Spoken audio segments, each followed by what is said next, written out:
Bonjour, je viens pour la nouvelle lune du 21 octobre, donc une nouvelle lune en balance. Euh, Avant toute chose, je rappelle l'éclipse totale lunaire du 7 septembre qui nous indiquait d'être nous-mêmes, donc en maison 1, le nœud lunaire, et la nouvelle lune du 21 septembre, éclipse solaire partielle, qui nous demandait de trouver ou de retrouver notre liberté. Je vais essayer de le rappeler à chaque fois parce que c'est pour 6 mois, hein, c'est un chemin qui nous appartient jusqu'à la nouvelle lune du 24 février et la pleine lune du 3 mars 2026. Donc toujours avoir ça en tête, rester ancré et ne pas oublier d'être soi-même, d'imposer qui on est quand c'est nécessaire et de reconquérir sa liberté durant ces 6 mois, enfin 4-5 mois maintenant. Donc une nouvelle lune en balance qui veut dire trouver des accords. Ça concerne particulièrement donc le deuxième décan, donc des cancers et des capricornes qui seront donc en carré à cette nouvelle lune. Et cette nouvelle lune donc reçoit un carré à Jupiter et un carré à Pluton. Alors à Pluton, c'est un carré un faux carré dans la mesure où c'est dans des signes amis, hein, Balance et Verseau. Néanmoins, c'est un carré. Donc, peut-être à prendre avec moins de tragique, quoi qu'il en soit. Donc, cette nouvelle lune est en 9, maison de la justice, des idéaux, de la politique aussi. Et on voit que recevant un carré à Jupiter en maison 7, il y a des accords qui sont peut-être remis en cause avec la loi. Parce que donc Jupiter est en maison 7. C'est souvent des accords. Après, ça peut concerner, pour des gens qui divorcent, des problèmes, donc justement, hein, qui sont des liens qui se dissolvent et des problèmes légaux. Après, c'est pas que non plus des divorces, ça peut être aussi des contrats qu'on doit revoir par rapport à la loi, qui n'ont pas été faits peut-être au bon moment, ou des mises en cause par rapport à la valeur de ces traités, quoi. Carré à Pluton, bien sûr, ça fait peur, entre guillemets. Ça veut dire qu'il y a des grosses remises en cause, mais Pluton vient de reprendre sa marche directe donc le 14 octobre. Ça veut dire que c'est antérieur, les remises en cause. Là, on passe encore on va dire un cap un peu houleux, mais on va de l'avant. Donc, moi, je dirais, dans la mesure où c'est un carré en Verseau, hein, donc plutôt étant 1 en Verseau, et le carré étant 9, je pense qu'il faut, par exemple, si on est impliqué dans des problèmes légaux, il faut ne pas avoir peur et y aller, en fait. C'est important. Et s'imposer, comme ce qui nous est demandé pendant 6 mois, avec la pleine lune du 7 septembre. Là, si toutefois on est remis en cause au niveau de la loi, hein, nouvelle lune dans la 9, ne pas hésiter, prendre confiance et surtout ne pas douter. Voilà, foncer, pas douter. Alors, Mercure en plus et Mars sont en Scorpion, ça veut dire que l'ambiance, si déjà on est sur ce signe, enfin je veux dire qu'on appartient à ce signe, ça doit se ressentir. C'est dans la maison de la 10, la maison donc de la vie professionnelle, mais aussi ça veut dire aussi socio-professionnel. Ça veut dire que même si vous êtes à la retraite, vous pouvez être impliqué dans des choses. C'est pas forcément ça qui est en question. Et Mercure, Jupiter est en bon aspect, en trigone à Jupiter et Saturne. Ce qui veut dire que il y a quand même des accords possibles et fructueux, hein, vu que Saturne est en 2.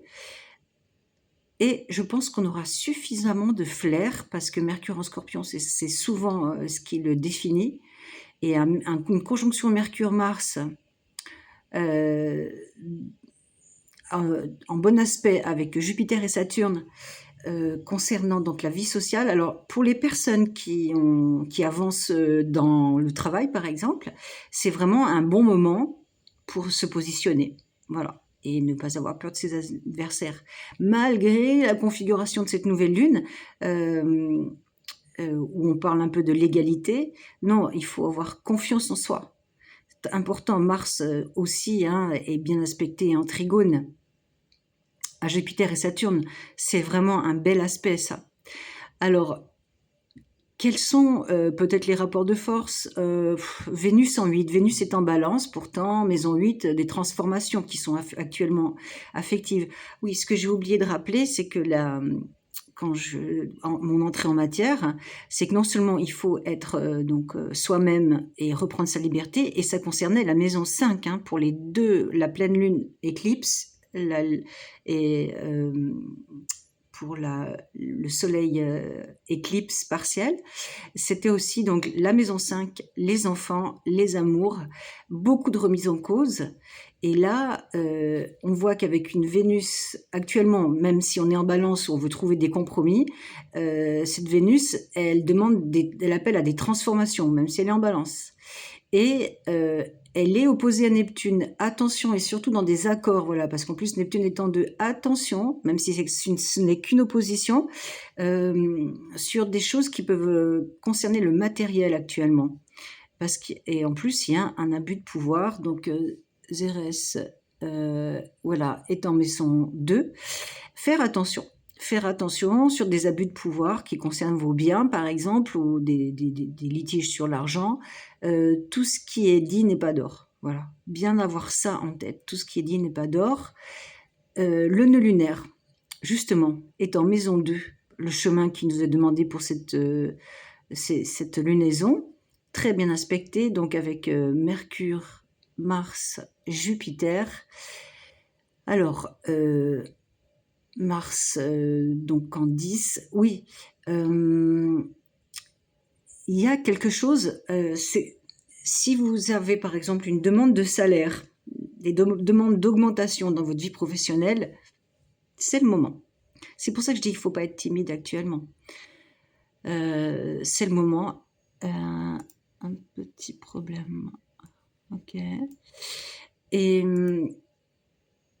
il faut y aller. Il faut foncer. C'est un nouveau départ, une nouvelle lune. Peut-être attendre les 3 jours, voir un petit peu, sentir un peu. De toute façon, avec une conjonction Mercure-Mars, ça ne veut pas dire le 21, vous allez demander, taper sur la porte à votre chef pour une augmentation. Non, mais ça se prépare. Et c'est souvent dans les 2-3 jours avant, après, il faut sentir l'ambiance, mais c'est bien aspecté. Alors, la lune noire, donc en Scorpion, maison 10, c'est comme si on mettait à jour énormément de choses actuellement sur tout ce qui nous lie au monde socio-professionnel. Comme je vous ai dit, soit on est engagé dans sa profession, soit on est impliqué de manière importante socialement. Et là, la lune noire, c'est toujours ce qui nous est caché. Donc en maison 10, en plus en Scorpion, là il y a quelque chose qui fait que on met à jour, alors peut-être des vérités, et tout d'un coup la lumière, en fait comme on dit, le mensonge prend l'ascenseur, la vérité prend l'escalier, c'est un peu ça, on dirait. C'est que tout d'un coup la lumière est mise sur des choses qui ont été tordues, peut-être à votre rencontre, à notre rencontre, parce que je m'implique. Mais là, il y a... Et ça concerne aussi des choses qui auraient lié à l'argent, des accords. Voilà, si toutefois vous avez vécu des diffamations, par exemple, dans votre sphère professionnelle, sociale, là, il y a d'énormes éléments qui viennent se mettre à jour. Alors peut-être, justement, comme on parle de l'égalité dans cette nouvelle lune, cette nouvelle lune en maison 9, pour le fuseau horaire de Paris, j'ai oublié de vous dire, il y a un ascendant Capricorne, et ça, c'est pas à négliger dans la mesure où ça nous permet d'avoir du recul sur toute la situation. Donc, même si a priori elle est un peu bousculante, cette nouvelle lune, cette conjonction, donc Mercure-Mars, les bons aspects à Jupiter et Saturne, le nœud lunaire qui parle d'argent, ou qui est bien aspecté, la lumière qui est mise sur peut-être des transactions où on vous mettait des choses sur le dos, alors on voit très bien que tout était net, c'est un peu l'idée, hein. Vous voyez ce qui vous parle. Voilà l'énergie. Donc, je conclus de la même manière que j'ai fini, quelle que soit la situation qui vous oppose à qui que ce soit, restez vous-même, bas les masques, soyez vous-même et reprenez votre liberté. Pensez à des nouveaux projets lors de cette nouvelle lune et qui pourraient vous permettre justement, quand il y aura les nouvelles éclipses, donc en février-mars, de basculer sur de nouveaux projets. Donc les avoir en tête, en préparation.